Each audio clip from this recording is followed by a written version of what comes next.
Si vous voulez savoir comment je backteste mes algorithmes, vous aurez la réponse dans cette vidéo. Alors il faut savoir qu'il y a 3 types de backtesting. Le premier backtesting possible, c'est le walk forward backtesting.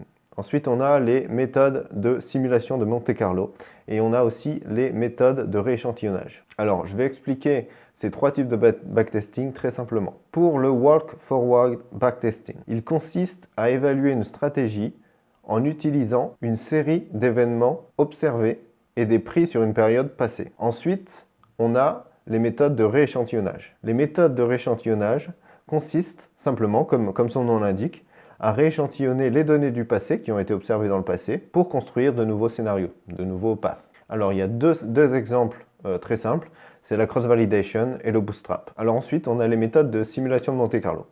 Les méthodes de simulation de Monte-Carlo consistent à générer ou à simuler beaucoup de scénarios hypothétiques en générant de nouvelles données qui n'ont jamais été observées à partir de constructions théoriques, donc juste des hypothèses théoriques, ou de relations causales entre les variables. Alors maintenant, quels sont les avantages et inconvénients de chacun des types de backtesting? Alors on va commencer par le walk forward backtesting. Donc les avantages sont assez intuitifs. Le premier, c'est qu'il est facile d'analyser, d'interpréter et de comparer les performances sur les différentes périodes du passé. Et deuxième avantage, contrairement aux deux types de backtesting que je vais expliquer par la suite, donc simulation de Monte-Carlo et les méthodes de rééchantillonnage, deuxième avantage du walk forward backtesting, c'est qu'il n'est pas nécessaire d'identifier une technique de rééchantillonnage ou alors un processus pour générer des données. Alors, l'inconvénient du walk forward backtesting, c'est que évidemment, en utilisant les données du passé, il n'y a qu'un seul scénario. On utilise le scénario du passé pour pouvoir estimer les performances de l'algorithme de trading. Donc malheureusement, ce genre de backtesting prône l'overfitting, le surapprentissage. Si les relations du passé ne se répètent pas dans le futur, les performances du passé ne seront pas indicatives de celles du futur. Ensuite, quels sont les avantages et inconvénients des méthodes de rééchantillonnage? Premier avantage, assez simple aussi, assez intuitif, c'est que les stratégies sont évaluées sur plusieurs scénarios. Donc, ces méthodes-là sont moins sensibles au surapprentissage. Au niveau des inconvénients, les performances observées sur de multiples scénarios passés pourraient ne pas représenter exactement les performances du futur. Donc enfin, quels sont les avantages et inconvénients des méthodes de simulation par la méthode Monte-Carlo?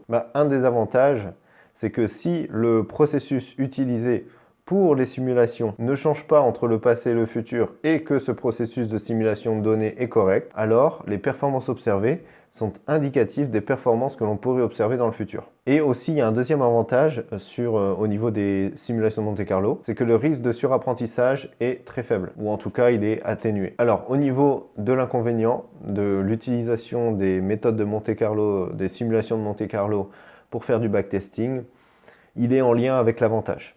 L'avantage, c'est quoi? C'est qu'on peut avoir des performances observées, indicatives des performances du futur, à partir des simulations de Monte-Carlo qui auront été générées à partir de processus de génération de données. Le problème, l'inconvénient des simulations de Monte-Carlo, c'est qu'il faut savoir créer ces processus de génération de données d'une manière précise. C'est-à-dire qu'il faut connaître les relations causales, les relations entre les variables pour pouvoir décrire précisément ce qui se passe en fait dans le monde réel. Donc en ce qui concerne mon trading personnel, ce que je fais, c'est que j'utilise une méthode de backtesting qui est un peu à cheval entre le walk forward backtesting et les méthodes de rééchantillonnage. J'utilise à la fois l'avantage du walk forward backtesting dans le sens où je n'ai pas besoin de générer mes données dans le futur pour créer différents scénarios dans le futur, comme ce qui peut se faire dans les méthodes de simulation par Monte-Carlo. Et j'utilise aussi l'avantage des méthodes de rééchantillonnage. L'avantage principal, c'est que le surapprentissage est réduit et diminue. Si vous voulez en savoir davantage sur la méthode que j'utilise pour mon backtesting en trading, vous pouvez soit écrire dans les commentaires et j'essaierai d'y répondre, ou soit vous pouvez tout simplement booker un call avec moi. C'est totalement gratuit et on discutera de cette question ensemble.